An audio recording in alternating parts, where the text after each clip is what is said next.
Buonasera a tutti e bentrovati. Oggi andremo a parlare del posizionamento del brand. Parleremo della proposta di valore. Molto spesso quando si parla di posizionamento di brand, questa frase, questo aspetto, viene frainteso. Si pensa al posizionamento del brand solo ed esclusivamente in quello che può essere un posizionamento legato al web. Parleremo di come posizionarsi nella mente dei propri clienti. Ecco, questo è possibile seguendo degli aspetti ben precisi, che andremo a vedere oggi insieme. Una volta capiti quali sono questi aspetti da seguire, cercheremo anche di capire il modo migliore per poterli seguire. Vediamo. La prima slide è una slide sicuramente particolare, vuole essere anche, soprattutto in questo momento, un campanello di allarme. Dice fai la differenza. Esatto, fai la differenza. Se non sai che cosa offri, come lo offri e perché lo offri, rimarrai seduto in panchina ad osservare gli altri giocare la loro partita. In questo momento purtroppo mi sta capitando sempre più spesso di aprire Facebook o aprire Instagram e trovare video di trainer, video di personal trainer, tutti uguali tra loro. Non riuscire a capire la vera differenza. E quindi mi pongo una domanda: se dovessi essere io oggi a scegliere il mio personal trainer, guardando video molto simili tra di loro, come potrei fare a capire chi scegliere? Ecco, questa è la domanda che ognuno di noi deve farsi. Deve provare a mettersi dall'altra parte della barricata e farsi una grande domanda, probabilmente la domanda più importante. Perché oggi un cliente deve scegliere me? Oggi parleremo proprio di questo, perché quando si parla di proposta di valore, si parla della risposta alla domanda: perché un cliente dovrebbe scegliere me?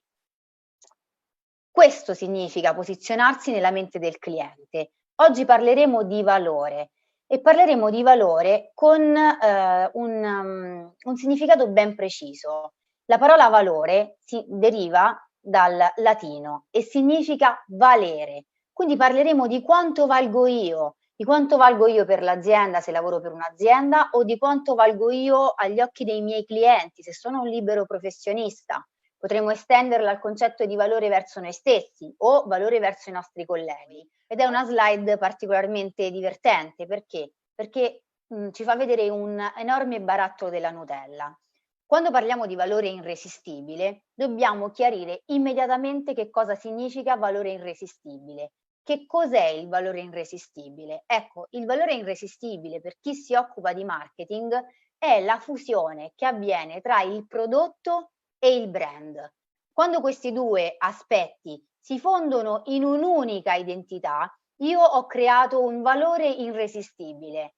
Come faccio a creare il mio valore irresistibile? Innanzitutto devo avere la totale consapevolezza del prodotto che sto offrendo. Molto spesso avviene il contrario. Si cerca di vendere un servizio, di proporre qualcosa a qualcun altro senza sapere esattamente qual è il mio valore irresistibile. Ecco perché spesso vediamo video simili tra di loro o post simili tra di loro o siti internet e pagine Facebook di personal trainer, tutte molto simili tra di loro.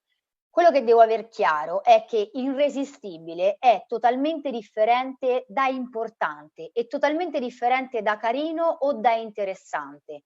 Ecco, se pensiamo di poter essere utili per chiunque, probabilmente non abbiamo ancora chiaro qual è l'identikit del target di riferimento che voglio aggredire.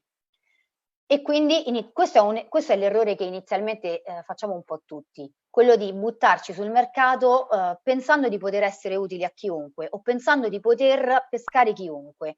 Questo discorso probabilmente alla lunga non paga. La cosa importante è sapere esattamente chi è il mio target di riferimento. Per quale motivo? Perché una volta che è chiaro il mio target, io potrò creare una serie di azioni mirate a pescare esattamente le persone che voglio pescare. Non parlo soltanto di social, ma parlo di tutti i mezzi di comunicazione che andremo a vedere successivamente.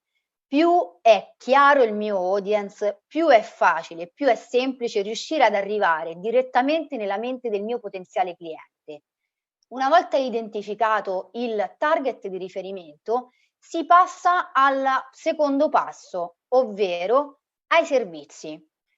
Quando parliamo di servizi, parliamo di tutti i servizi che puoi offrire al tuo cliente, quindi sia in termini tecnici che in termini di innovazione. Dobbiamo farci delle domande importanti, dobbiamo sapere perfettamente che tipo di soluzione sto offrendo al mio cliente e a che prezzo sto offrendo questa soluzione al mio cliente. Quindi sapere perfettamente qual è la fascia di mercato che io voglio aggredire. In questo caso non parliamo più di fascia di mercato legata al cliente, ma di prezzo di mercato.